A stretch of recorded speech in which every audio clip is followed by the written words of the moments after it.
턱이라든지 어깨라든지 가슴 등 이런 부위에 생겨요. 귀 같은데 이제 귀걸이 뚫고 나서 이게 켈로이드가 생기는 분들, 심한 분들은 여기에 야구공 달리듯이 달리기도 하거든요.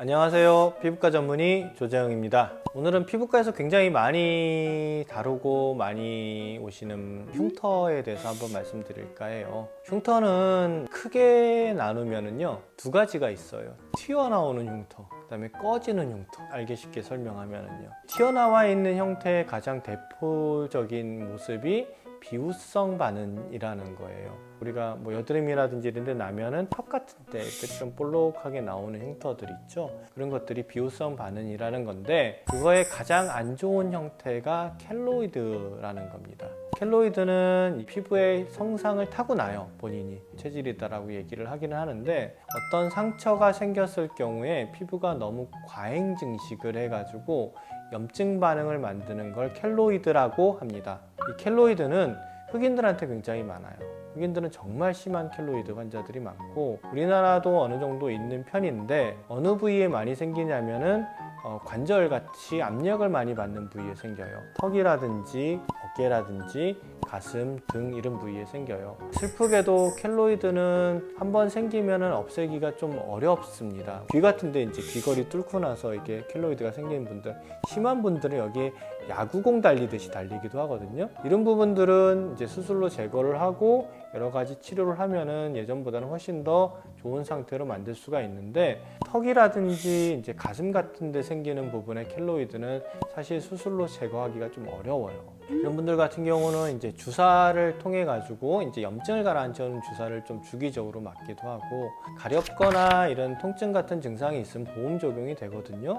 그런 부분들을 좀 좋아지게 만들고, 붉은색이라든지 보기도 좀 안 좋잖아요. 그래서 그런 부분들은 레이저를 사용해 가지고 붉은 기운을 좀 빼주기도 하고 하는데, 문제는 얘는 이제 완치라는 개념보다는 완화라는 개념으로 생각을 하시는 게 맞습니다. 귀에 생긴 이런 켈로이드 같은 경우는 수술 적응증이 되지만은, 가슴이라든지 어깨, 턱 라인 같은 경우들은 수술하는 것을 그렇게 권장하지는 않아요. 오히려 수술하고 나서 켈로이드가 더 심해지는 경우들도 많이 있고요. 그래서 켈로이드라는 이제 흉터의 타입이 한 가지가 있고, 두 번째는 이제 꺼지는 흉터들이 있죠. 꺼지는 흉터들은 젊은 사람들은 많은 거는 여드름 흉터들, 여성분들이 많이 겪는 거는 팽창성 선조라고 그래가지고 아기 낳고 나가지고 배가 찢어지는 거 있죠. 튼살이라고 하는 것들. 남자들도 생기는 게 어떤 때 생길까요? 갑자기 근육이 늘어났을 때, 갑자기 키 클 때, 갑자기 살이 쪘을 때. 피부의 팽창 속도보다 빠르게 몸이 늘어나 버리면은 그때 이제 찢어지면서 생겨요. 근데 이것도 자기 가진 특성이 있어요. 이게 생기는 사람이 있고 또 안 생기는 사람이 있어요. 여자들도 임신선이 생기는 사람이 있고 안 생기는 사람이 있습니다. 그 사람의 피부의 탄력성에 따라 달라요.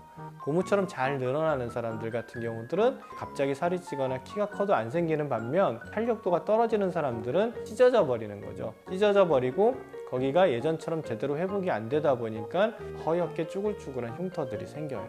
여드름 흉터나 이런 흉터들, 우리가 함몰성 붉은색이라고 하죠. 쉽게 설명하면, 이런 흉터들은 처음이 생겼을 때는 염증 반응에 의해서 생겨요. 처음에 염증 반응이 있기 때문에 그 염증 자체가 붉게 보이겠죠. 여드름이 생겼든 찢어져 가지고 갈라졌든 염증이 있는데, 이때 치료하면 효과가 굉장히 좋아요.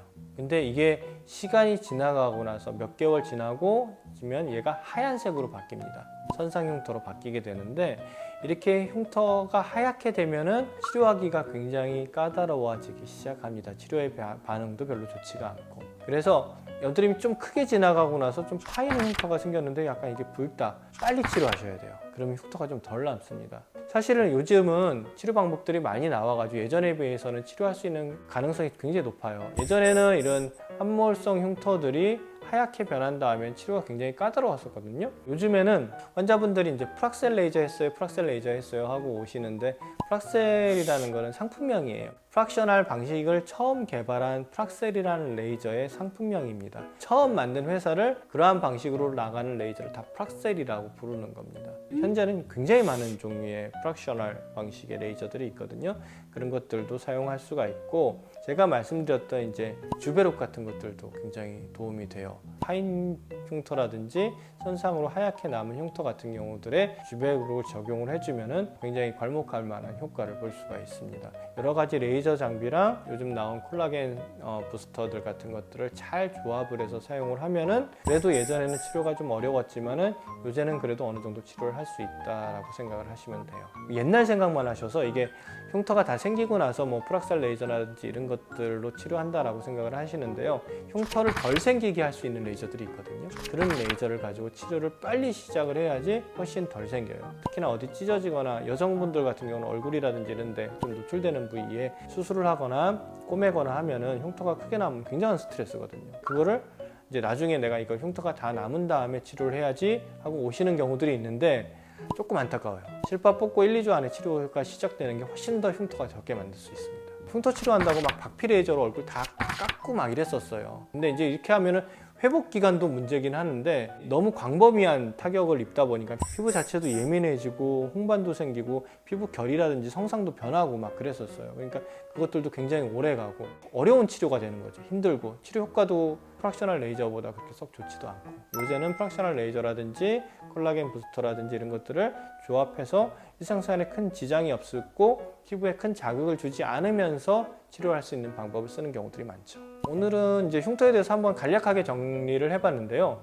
흉터는 상태에 따라서 치료 방법이 여러 가지로 나뉘어져요. 이걸 어떻게 접근할지를 먼저 계획을 하시고 조금씩 천천히 진행을 하시는 게 피부에 큰 자극을 주지 않고 좋아지는 방법이고요. 가장 기억하실 거는 흉터는 생겼을 때 빨리 오셔야 됩니다. 상처가 아물고 나서 바로 치료를 하시는 게 흉터 치료에는 가장 효과적인 치료가 될 수 있습니다. 오늘도 시청해 주셔서 감사드리고 다음번에 더 좋은 주제로 찾아뵙도록 하겠습니다. 감사합니다.